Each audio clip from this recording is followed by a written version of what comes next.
Eu estava trabalhando no turno da noite no antigo supermercado da minha cidade, quando ele ainda funcionava 24 horas por dia.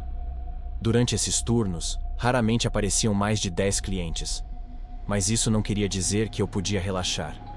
Meu chefe queria que eu ficasse repondo os estoques sempre que não estivesse atendendo alguém.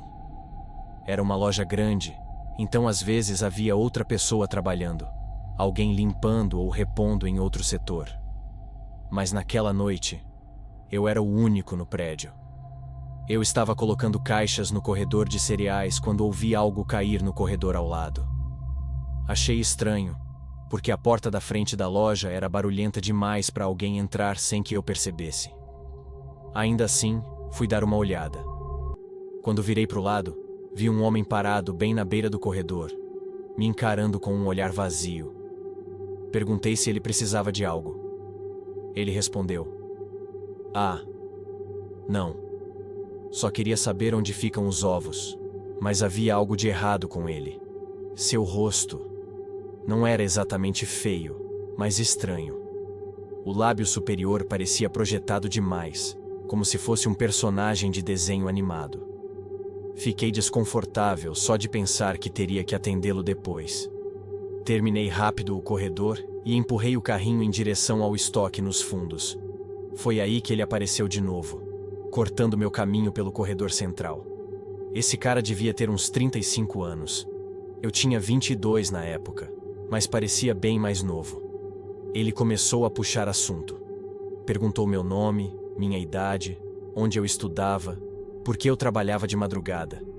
Depois começou a perguntar se eu ia a festas, se tinha namorada. E então: "Você já teve um namorado?" Foi quando ele colocou a mão no meu ombro. Na mesma hora, saí andando com o carrinho. Ele veio atrás. Falei que não estava interessado no que ele tinha em mente e fui acelerando até chegar no estoque. Felizmente, ele não me seguiu para dentro. Eu não podia ficar lá por muito tempo. Era contra as regras. Então decidi ir até o caixa e esperar. Talvez ele fosse pagar e ir embora. Fiquei ali por mais de 20 minutos. E nada. Resolvi ir ao banheiro rapidinho. Fui correndo até o fundo da loja e entrei no banheiro dos funcionários. Mal sentei no vaso e ouvi a porta se abrindo. Meu coração quase parou. Engoli o impulso de gritar. Não queria que soubessem que eu estava ali. Levantei as pernas para não ser visto por baixo da porta da cabine. Fiquei completamente imóvel, olhando para o chão, segurando a respiração. E aí, quando finalmente olhei para frente, vi um olho me observando pela fresta da porta. Eu gritei. Sabia que estava encurralado. Era agora ou nunca. Peguei o estilete que carregava no bolso do uniforme e enfiei pela fresta da porta, cortando o ar, forçando ele a recuar. Aproveitei o momento e arrebentei a porta da cabine com tudo, direto no rosto dele. Saí correndo do banheiro e da loja inteira.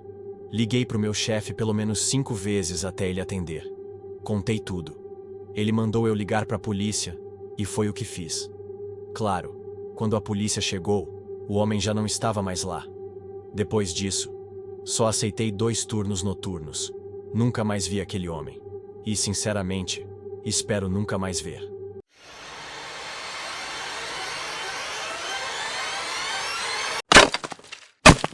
Isso aconteceu há cerca de 5 anos. Eu trabalho em um hotel de luxo, localizado em um dos bairros mais ricos do meu estado. Como a maioria dos hotéis, nós passamos por dificuldades durante a pandemia. Tivemos que cortar os preços pela metade só para conseguir atrair hóspedes, e com isso, nosso público também mudou. Em vez de empresários e famílias ricas, começamos a receber todo tipo de gente.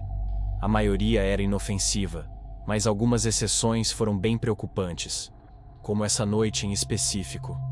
Eu estava sozinha no turno da noite, das 19 horas até as 7 horas da manhã. Por volta das 10 da noite, recebi uma ligação do quarto 235. A voz do homem era estranha, bem rouca e abafada, como se ele estivesse doente. Ele disse que não conseguia fazer o controle remoto da TV funcionar. Achei que talvez fossem as pilhas, mas ele insistiu que estava funcionando. Só não sabia como mexer no botão do volume. Achei aquilo bem esquisito. Trabalho com hotelaria há anos e nunca vi ninguém reclamar disso. Mas com atendimento ao cliente, a gente aprende a nunca subestimar a ignorância de certas pessoas. Como eu estava sozinha, disse que não podia sair da recepção, mas que se ele descesse até o saguão, eu mostraria como usar. Ele ficou irritado. Resmungou que o atendimento era péssimo e que era um absurdo um hotel não ter funcionários que atendessem no quarto. Por fim, para evitar confusão e possíveis reclamações, eu cedi. Disse que subiria em instantes. Bati na porta do 235 e anunciei: serviço de quarto. Dava para ouvir ele murmurando com alguém lá dentro, mas não dava para entender nada. Achei que ele estivesse pedindo para outra pessoa abrir a porta, mas a conversa se arrastou. Tava demorando demais. Quando eu já ia bater de novo, ouvi o trinco da porta sendo liberado lentamente. O estranho é que ele abriu a porta só um pouquinho, talvez uns 2 centímetros, e o quarto estava completamente escuro, exceto pela luz fraca da TV. E mais estranho ainda, a TV estava sem som. Nenhum. A voz dele era exatamente a mesma da ligação, rouca, baixa, arrastada, mas eu não via o rosto dele. Ele ficou escondido atrás da porta e disse: pode entrar, querida. Eu congelei. Não respondi. Tenho 1,5 metros. Sou muito nova. Estava sozinha naquele andar escuro com um completo estranho. Ele repetiu: vai, entra, pode vir. Só que dessa vez o tom estava mais ríspido, quase mandando. Aquilo era tão obviamente uma armadilha que me senti insultada. Achei que ele estava me tratando como idiota. Com muito cuidado, empurrei um pouco a porta, sem sair do corredor, e estiquei a mão até o interruptor logo dentro do quarto. Quando a luz acendeu, eu vi. Era um homem de uns 60 anos, branco, magro, cabelo grisalho e sem camisa. Ele usava uma calça jeans, mas o cinto estava aberto. As pontas pendiam para fora. Acho que o zíper também estava abaixado, mas evitei olhar muito.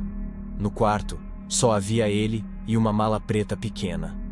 Tentei explicar de longe como aumentar o volume da TV, mas ele ficava dizendo que não entendia.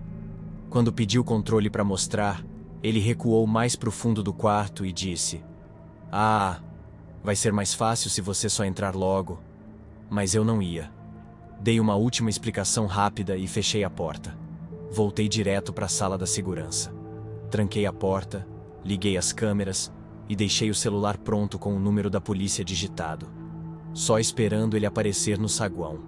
Mas ele nunca desceu. Por volta da meia-noite, ele ligou de novo pedindo ajuda. Mas dessa vez eu fui firme. Disse que se quisesse ajuda, teria que descer com o controle na mão. Eu não subiria mais. Felizmente, ele não apareceu mais naquela noite. Mas até hoje, eu me pergunto o que poderia ter acontecido se eu tivesse dado mais um passo para dentro daquele quarto.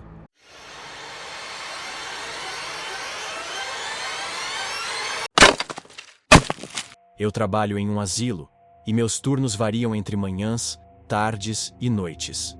É bem difícil fazer essa transição, especialmente quando você sai de um turno diurno direto para uma noite. Mas todo mundo ali passa por isso, então a gente meio que se apoia para aguentar. O prédio tem 3 andares, e abriga cerca de 100 residentes. Ele é em formato de L, com uma ala norte e uma sul, e as estações de enfermagem ficam no centro. O 3º andar atualmente está quase vazio por causa de reformas. Só alguns poucos moradores ainda vivem ali, já que uma das alas está completamente fechada. Por causa disso, só um funcionário fica responsável por aquele andar durante a noite. E eu já fiz vários desses turnos sozinha.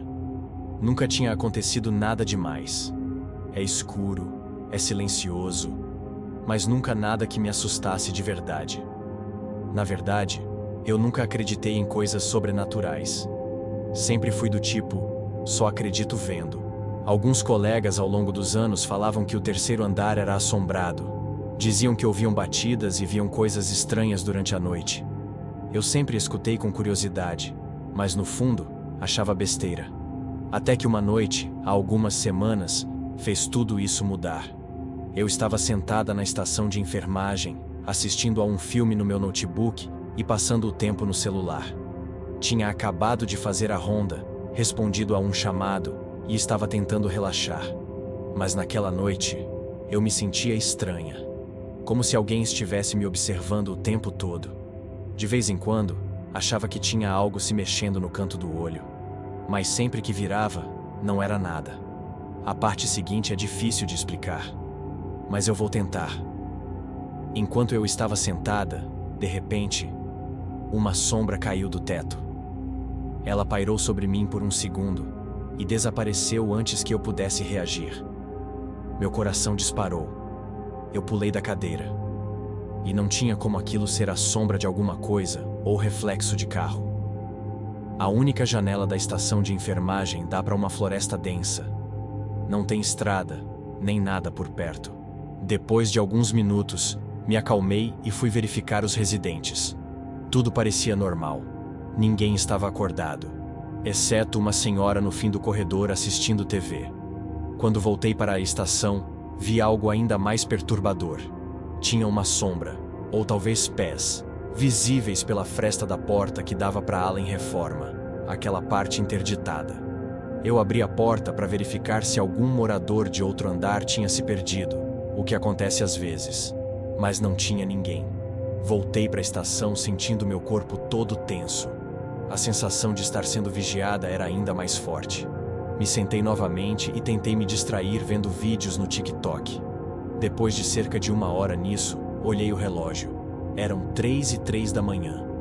Lembro que fiquei irritada porque minha colega tinha dito que subiria às 2h50 para me cobrir e eu poder sair para o meu intervalo e fumar no carro. E foi exatamente nesse momento que ouvi 3 batidas secas na janela atrás de mim. Eu me levantei num pulo e olhei para fora. Nada. Absolutamente nada. Entrei em modo de pânico. Corri pelo corredor e quase bati de frente com minha colega, que acabava de sair do elevador.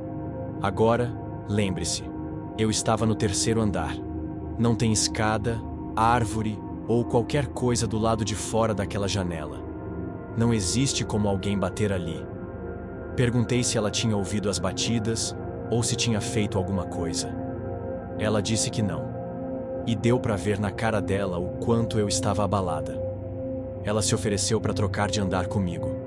No 2º andar tem sempre 2 enfermeiros. Eu aceitei na hora. Fui até o carro e fumei alguns cigarros para tentar me acalmar. Conversei com a enfermeira do 2º andar e, estranhamente, ela não pareceu surpresa. Disse que também já tinha ouvido batidas no 3º andar e que outras coisas, inexplicáveis, também já tinham acontecido lá. Ela comentou que muitas pessoas morreram naquele andar. Desde aquela noite, eu já voltei a fazer turno no 3º andar algumas vezes, e nada mais aconteceu. Talvez eu estivesse cansada demais, imaginando coisas, mas eu nunca mais vou esquecer o que senti naquela noite. E para ser sincera, eu ainda não sei no que acreditar.